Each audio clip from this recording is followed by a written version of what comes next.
let's talk about what nobody wants to talk about. Who here has ever failed? Who's here has failed miserably at something you wanted to achieve? Say I. Who's done this more than once? Say I. When you failed, why did you fail?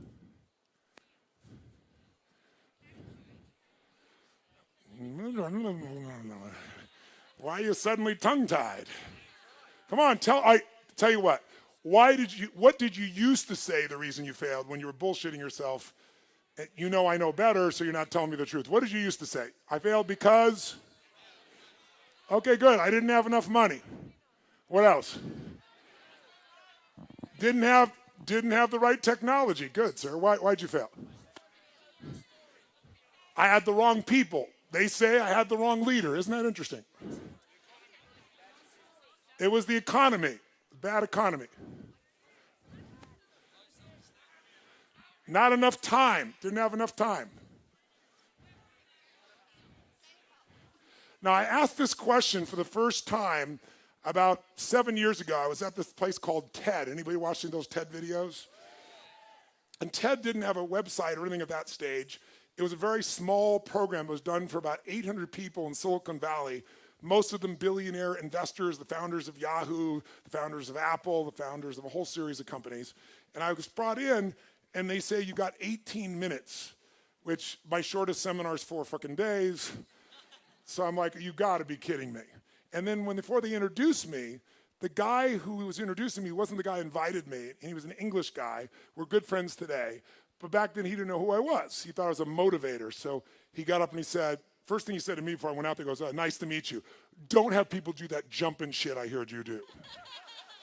So he wants me to take these dead people and leave them dead in this dark room sitting. And I watched before I got up to speak, and there was a woman who was a genius, and she was teaching string theory, which is one of the most complex things on earth. And they gave her 18 minutes, and people were shuffling their feet. And at the end, they didn't even clap for her. They were assholes. They all thought their shit didn't stink. These are all the achievers of the world. So I walk out there, and the introduction he gives me is Tony Robbins is like a motivator, and he's helped a lot of sports people, so maybe he can, create some energy here. He had a very publicized divorce a few years ago. I couldn't fucking believe it. He really did say that. If you watch the TED video, he cut that out because he's embarrassed. So I got up afterwards and I said, God, it's a privilege to be here. I said, I didn't know that my divorce is very publicized, but my ex-wife is very happy. She has tens of millions of dollars, but I didn't come about that. I came to serve you. And then I was trying to figure out how to engage this room, so I asked them a question I just asked you. I said, who here has ever failed? And no one raised their hand in the whole fucking room. So I paused and I said, I know you're out there. I can hear your hearts beating. Who here has ever failed? And I demanded an answer, and then a few people raised their hand. I said, who here has ever failed? And now they started to comply. So I said, great. When you failed, why did you fail? And they said all the things you said. Didn't have enough time, didn't have the right technology, didn't have the money, didn't have the contacts, had the wrong people. The people said we had the wrong leader, right? And then this voice in the darkness, the whole room was pitch black, says, I didn't have enough Supreme Court justices.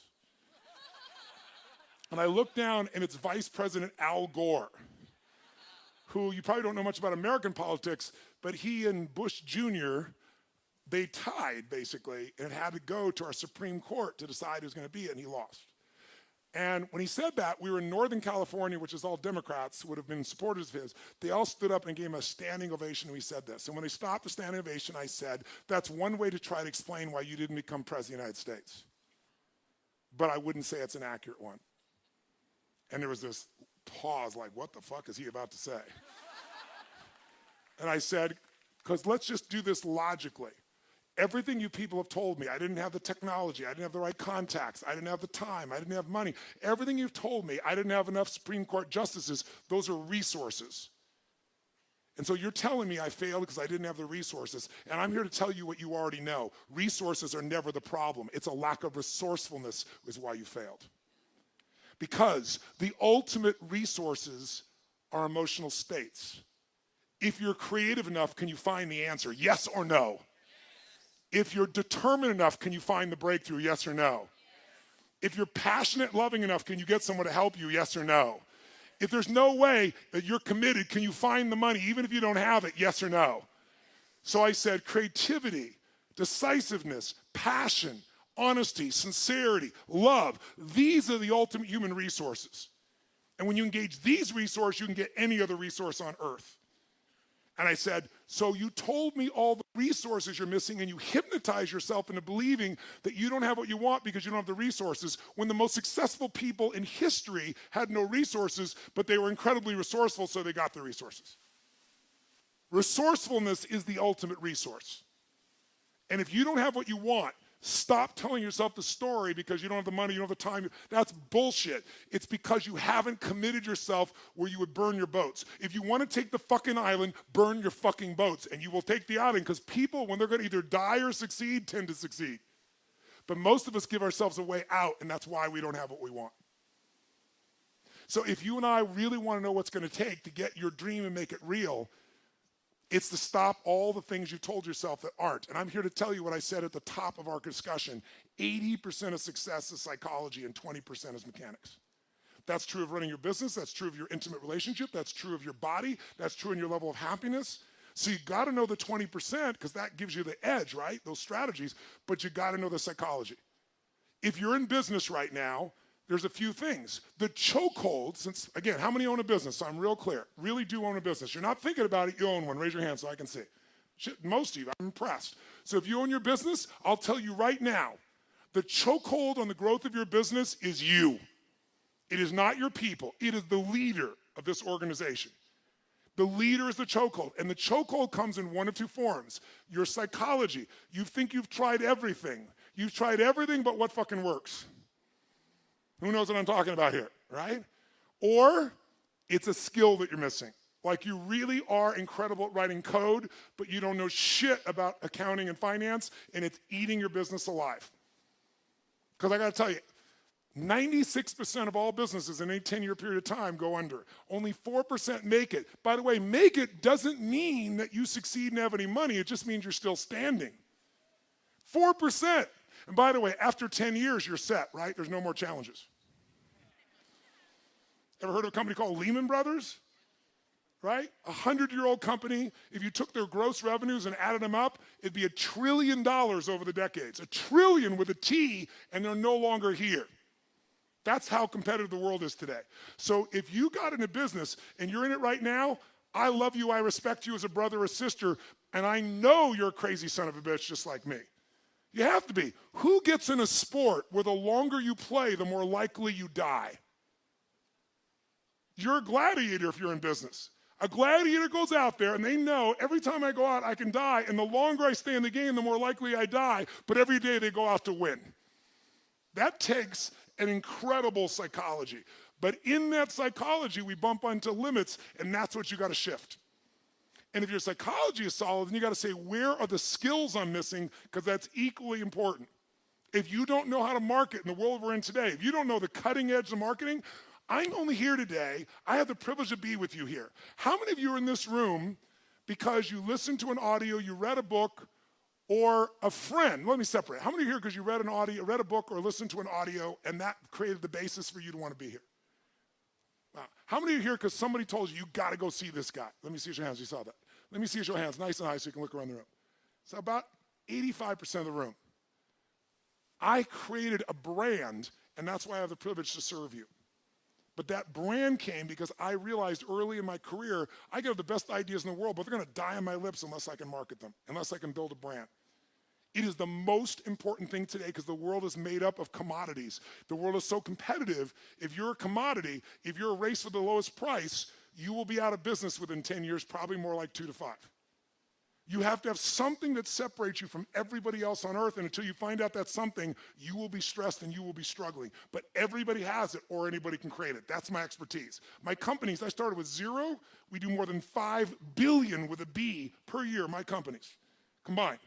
How the fuck did you do that when it's not even your focus? Well, thank you very much. I appreciate that very much. All the things I know right now, if I only knew back then, there's no getting over. I appreciate the applause, but I'm not telling you for that reason. I want you to get, I was never even out to be successful in business. I had a mission, but I realized I have to master business or that mission is going to die. And you got to get that too. Because otherwise you're going to be one of the many. You're going to work your ass off and not have what you deserve.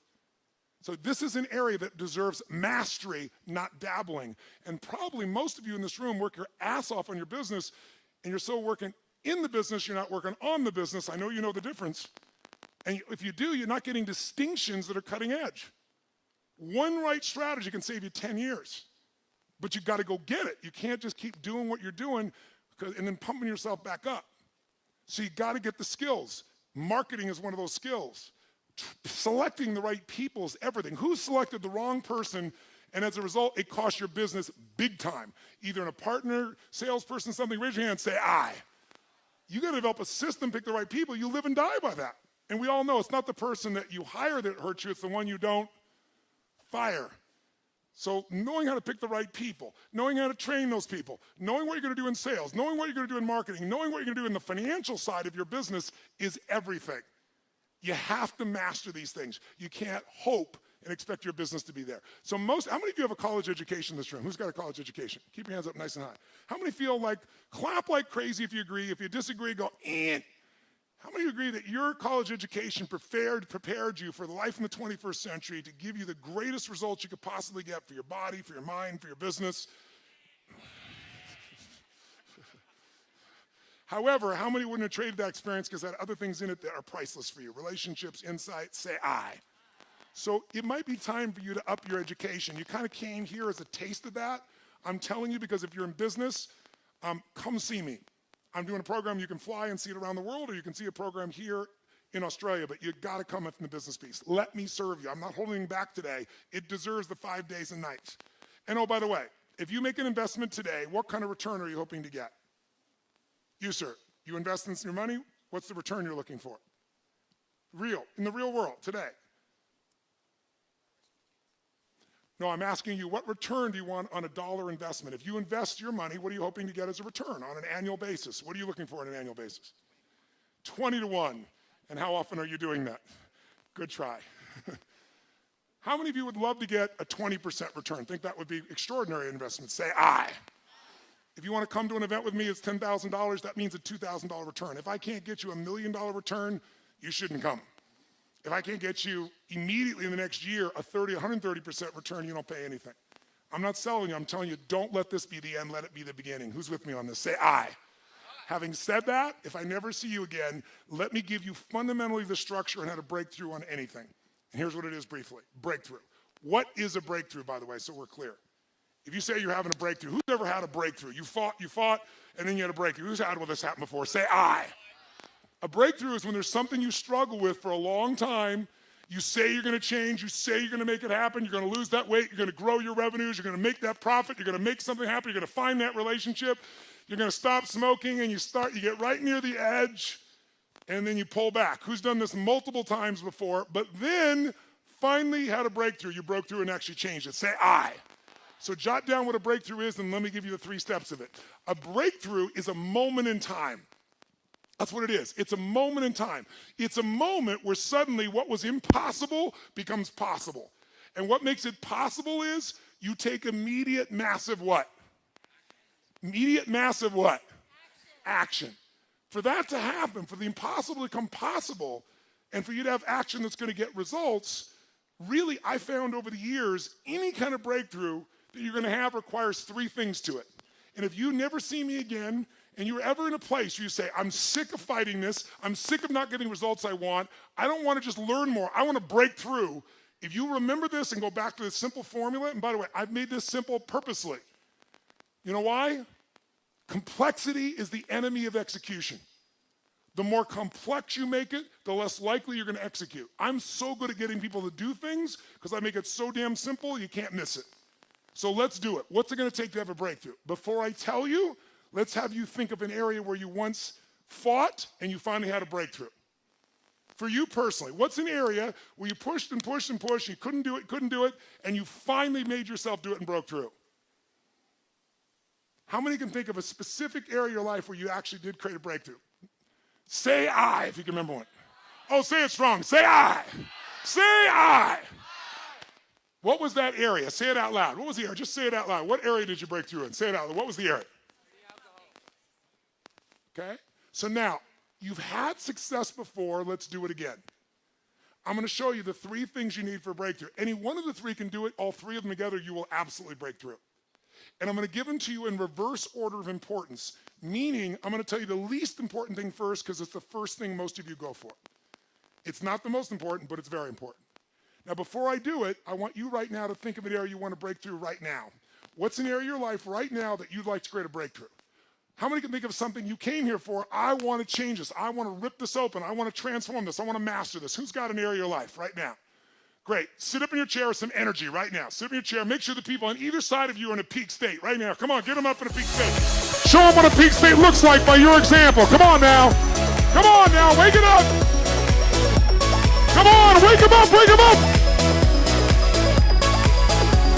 Come on. Whoa.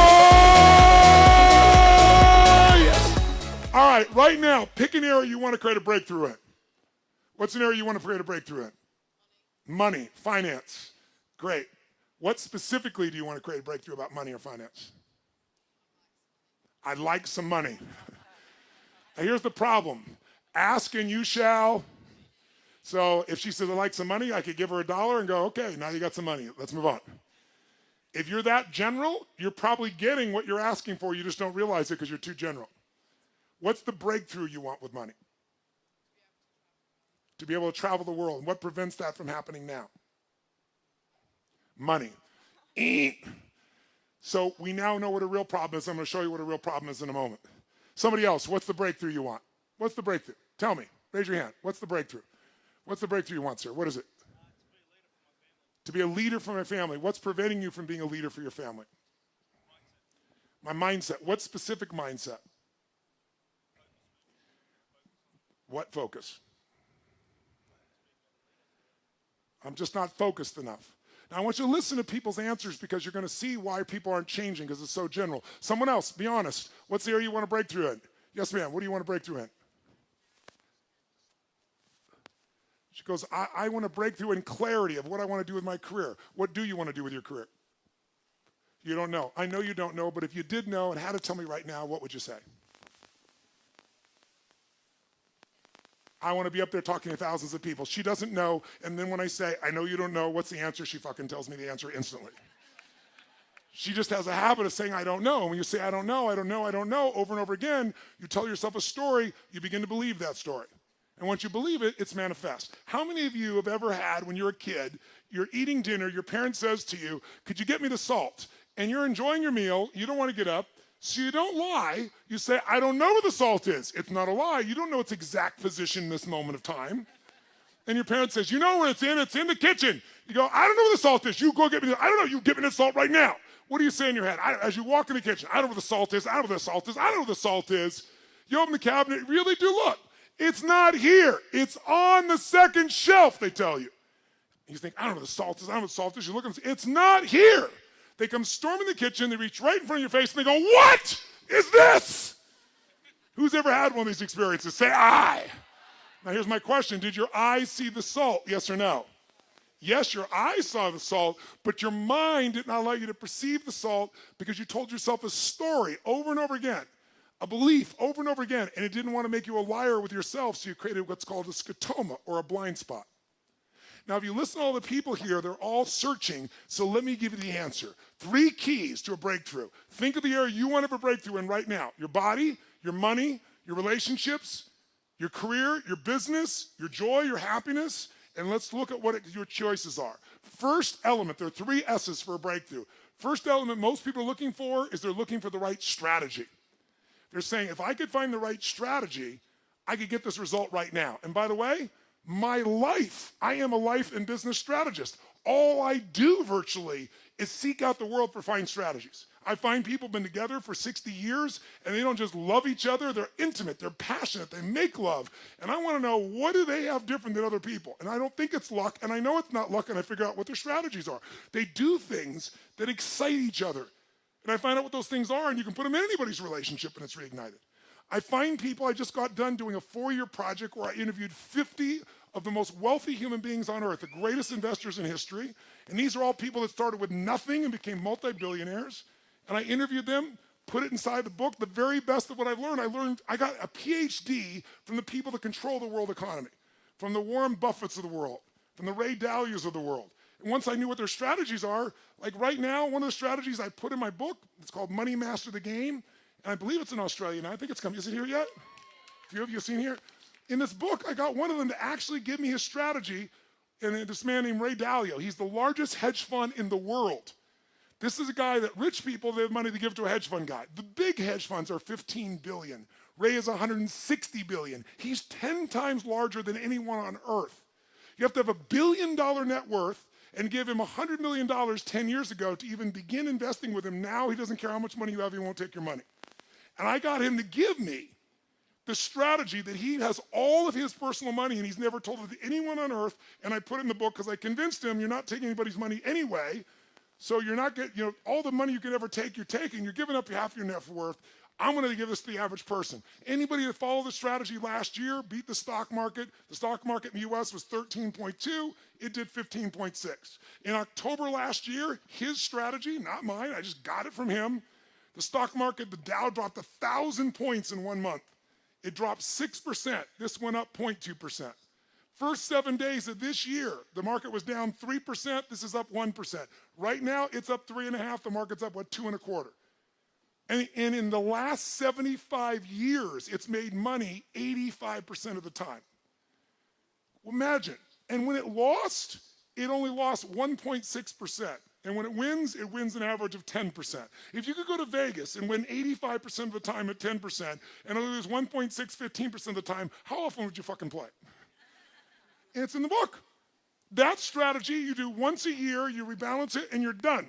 That's how powerful it is. And it's only not worked twice, 2008 and in 1932. And in both cases, it did twice as good as everything else, but it did lose money. Now, that's the power of a fucking strategy. But getting it from the best on earth, that's what I do. Now, to do that, I spent time, energy, money, effort. It didn't interrupt me. I had to pursue it. I had to expect no answers, but I want the answer, and I got it. So I know the power of strategies if anybody else does. But I want to tell you, most of you want to lose weight, you're looking for the strategy. You want a relationship, you're looking for the strategy. You look at business, you want your strategy. All good things. The right strategy, save you years, save you decades. Convert results in minutes that you would have struggled for forever.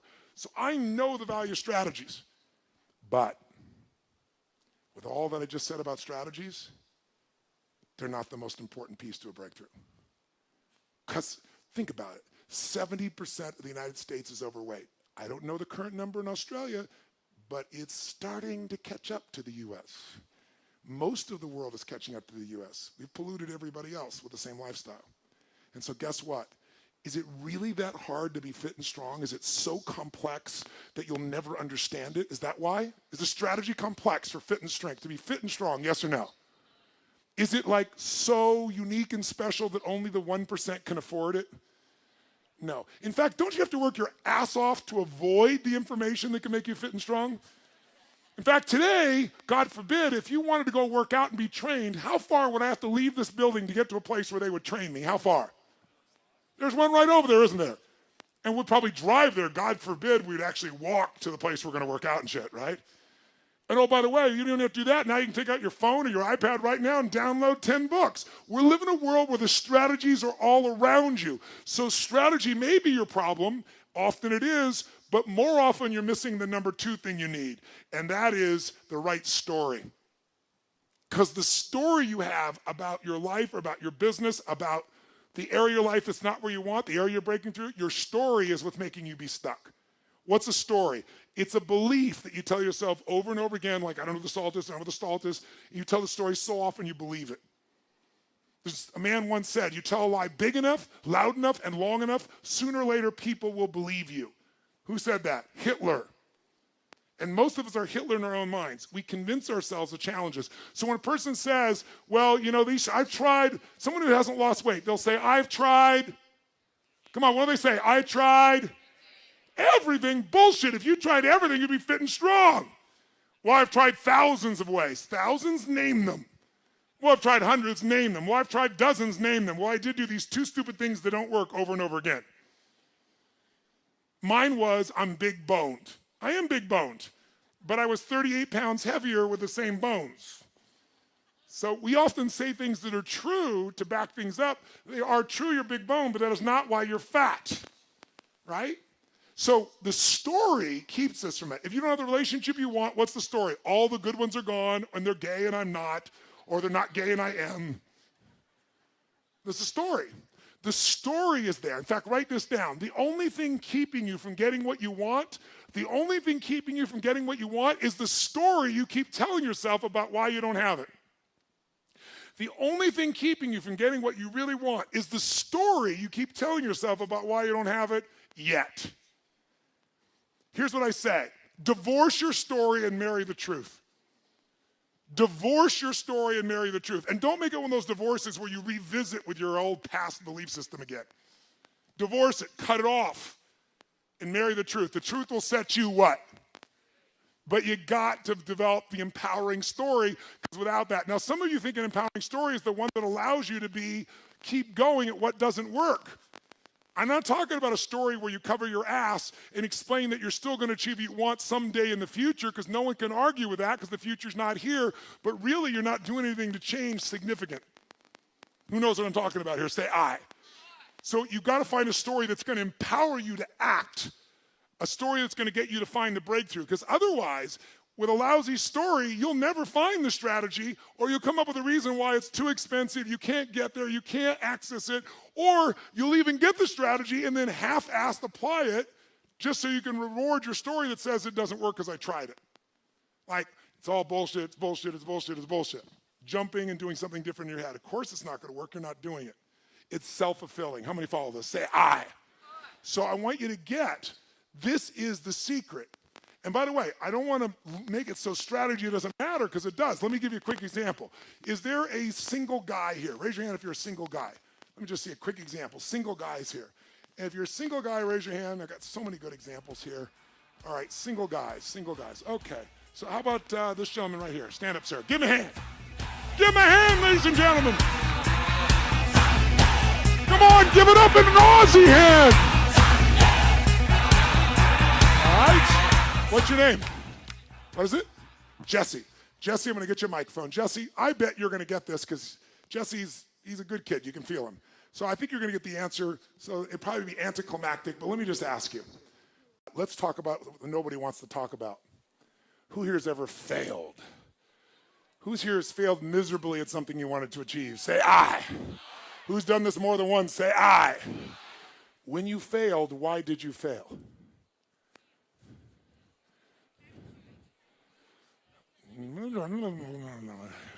Why are you suddenly tongue-tied? Come on, tell you what. What did you used to say the reason you failed when you were bullshitting yourself? You know I know better, so you're not telling me the truth. What did you used to say? I failed because? Okay, good. I didn't have enough money. What else? Didn't have the right technology. Good, sir. Why'd you fail? I had the wrong people. They say I had the wrong leader. Isn't that interesting? It was the economy, bad economy. Not enough time, didn't have enough time. Now, I asked this question for the first time about 7 years ago. I was at this place called TED. Anybody watching those TED videos? And TED didn't have a website or anything at that stage. It was a very small program. It was done for about 800 people in Silicon Valley, most of them billionaire investors, the founders of Yahoo, the founders of Apple, the founders of a whole series of companies. And I was brought in, and they say, you got 18 minutes, which my shortest seminar is 4 fucking days. So I'm like, you gotta be kidding me. And then before they introduced me, the guy who was introducing me wasn't the guy who invited me. He was an English guy. We're good friends today. But back then, he didn't know who I was. He thought I was a motivator. So he got up and he said, first thing he said to me before I went out there, he goes, nice to meet you. Don't have people do that jumping shit I heard you do.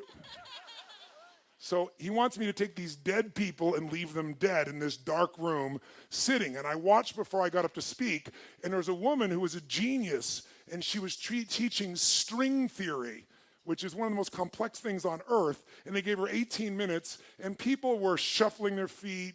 And at the end, they didn't even clap for her. They were assholes. They all thought their shit didn't stink. These are all the achievers of the world.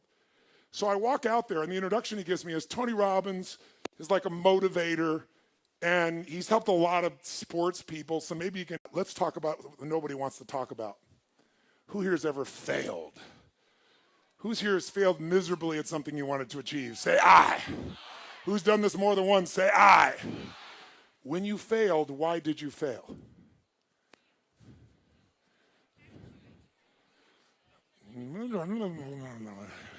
Why are you suddenly tongue-tied? Come on, tell you what. What did you used to say the reason you failed when you were bullshitting yourself? You know I know better, so you're not telling me the truth. What did you used to say? I failed because? Okay, good. I didn't have enough money. What else? Didn't have the right technology. Good, sir. Why'd you fail? I had the wrong people. They say I had the wrong leader. Isn't that interesting? It was the economy, bad economy. Not enough time. Didn't have enough time. Now, I asked this question for the first time about 7 years ago. I was at this place called TED. Anybody watching those TED videos? And TED didn't have a website or anything at that stage. It was a very small program. It was done for about 800 people in Silicon Valley, most of them billionaire investors, the founders of Yahoo, the founders of Apple, the founders of a whole series of companies. And I was brought in, and they say, you got 18 minutes, which my shortest seminar is 4 fucking days. So I'm like, you gotta be kidding me. And then before they introduced me, the guy who was introducing me wasn't the guy who invited me. He was an English guy. We're good friends today. But back then he didn't know who I was. He thought I was a motivator. So he got up and he said, first thing he said to me before I went out there, he goes, nice to meet you. Don't have people do that jumping shit I heard you do. So he wants me to take these dead people and leave them dead in this dark room sitting. And I watched before I got up to speak, and there was a woman who was a genius, and she was teaching string theory, which is one of the most complex things on earth. And they gave her 18 minutes, and people were shuffling their feet. And at the end, they didn't even clap for her. They were assholes. They all thought their shit didn't stink. These are all the achievers of the world. So I walk out there, and the introduction he gives me is Tony Robbins is like a motivator, and he's helped a lot of sports people, so maybe you can, create some energy here. He had a very publicized divorce a few years ago. I couldn't fucking believe it. He really did say that. If you watch the TED video, he cut that out because he's embarrassed. So I got up afterwards and I said, God, it's a privilege to be here. I said, I didn't know that my divorce is very publicized, but my ex-wife is very happy. She has tens of millions of dollars, but I didn't come about that. I came to serve you. And then I was trying to figure out how to engage this room, so I asked them a question I just asked you. I said, who here has ever failed? And no one raised their hand in the whole fucking room. So I paused and I said, I know you're out there. I can hear your hearts beating. Who here has ever failed? And I demanded an answer. Business. I can teach you 1 million strategies that will change you overnight. And if I get you to use a strategy and grow your business 30% like that, you are going to get so excited that your story about your business will change, won't it? You're like, I can rip this open. I'm going to make this thing 100% more profitable. That's why 80% of those people, I can grow them 30 to 130%. Because once I get into momentum, people's story changes. And when their story changes, the third and most important thing changes, their state. Because that's what really changes it all. And that's why when I first came in the audience, I was listening to what you wanted, why I changed all my content today to give you what I delivered. Because I realized since you want so many different things, to have a breakthrough, the most important one is state.